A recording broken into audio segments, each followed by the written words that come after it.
नमस्कार मित्रांनो, स्वामींचा हा मंत्र घराच्या भिंतीवर लिहून काढा, कायमस्वरूपी तणावमुक्त राहाल. नमस्कार मित्रांनो, श्री स्वामी समर्थ. आयुष्यात सकारात्मक बदल घडावेत असे वाटत असेल तर स्वामी मंत्रांची अंमलबजावणी करण्यासाठी स्वामी समर्थ प्रगट दिनापेक्षा चांगला दिवस कोणता? घराघरातल्या भिंतींवर सुविचार, तस्बिरी, प्रेरक विचार लावलेले असतात का? तर ते सतत आपल्या डोळ्यांसमोर राहावेत म्हणून. परंतु आपले त्याकडे लक्ष जात नाही आणि त्या केवळ शोभेच्या वस्तू होऊन राहतात. मात्र कधीकधी जाणीवपूर्वक त्यांच्याकडे पाहावे, त्यातून खूप मोठा अर्थबोध होतो, जगण्याची प्रेरणा मिळते आणि निर्जीव भिंतीसुद्धा आपल्याशी बोलत असल्याचा भास होतो. पैकी घराघरात नजरेस पडणारा स्वामी समर्थांचा एक मौलिक विचार म्हणजे, कोणतेही कारण असो, रागावू नका, चिडू नका, मोठ्याने बोलू नका, मन शांत ठेवा, विचार करा, नंतर अंमलबजावणी करा.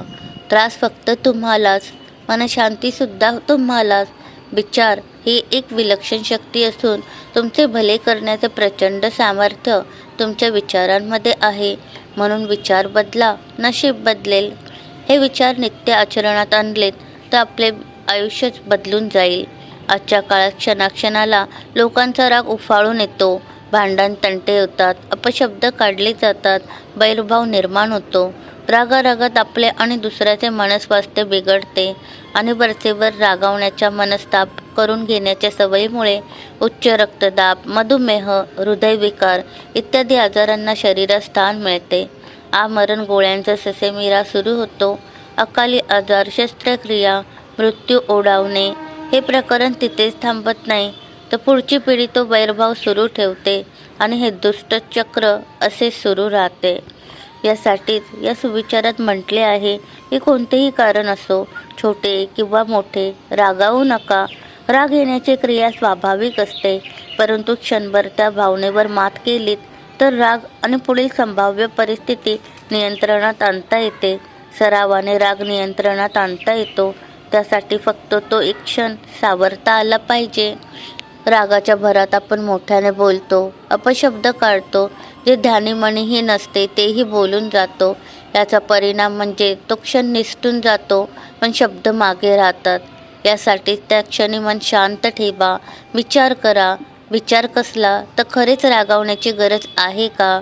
माझ्या रागावण्याने बदल घडणार आहे का? रागाच्या भरात समोरच्याचा अपमान होणार आहे का? आणि त्या रागाचा मला त्रास होणार आहे का? या गोष्टींचा विचार केला तर तेवढ्या वेळात रागाचे जे कारण आहे त्याची तीव्रता कमी होईल, मन शांत होईल. एखाद वेळेस तुम्हालाही जमले की कायमस्वरूपी तुम्ही स्वतःच्या विचारांवर नियंत्रण मिळवू शकाल. त्याचा त्रास तुम्हालाही होणार नाही आणि इतरांनाही होणार नाही. या सुविचारातले शेवटचे वाक्य अत्यंत प्रभावी आहे.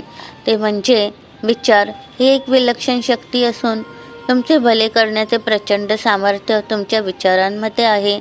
म्हणून विचार बदला, नशीब बदलेल. आपले विचार आपला आचार घडवतात. अविचाराने केलेली कोणतीही कृती पश्चातापाला कारणीभूत ठरते. म्हणून प्रत्येक काम हे विचारपूर्वकच केले पाहिजे. आपले विचार नकारात्मकतेकडे झुकत असतील तर त्यांना आळा घालून सकारात्मक विचारांचे पारडे जड केले पाहिजे. आपण जी कृती करतो त्याला आपले विचार कारणीभूत असतात. म्हणून आपली परिस्थिती बदलण्याचे सामर्थ्य आपल्या विचारांमध्ये आहे. त्या विचारांवर शांतपणे आपण विचार केला पाहिजे. आपोआप आपल्या स्वभावात, कामात आणि आयुष्यात बदल घडू लागेल आणि या बदलांबरोबरच नशीबही बदलू लागेल. स्वामी समर्थांची ही शिकवण आपणही लक्षात ठेवूया आणि जास्तीत जास्त ती आचरणात आणण्याचा प्रयत्न करूया. श्री स्वामी समर्थ. जय जय स्वामी समर्थ. धन्यवाद.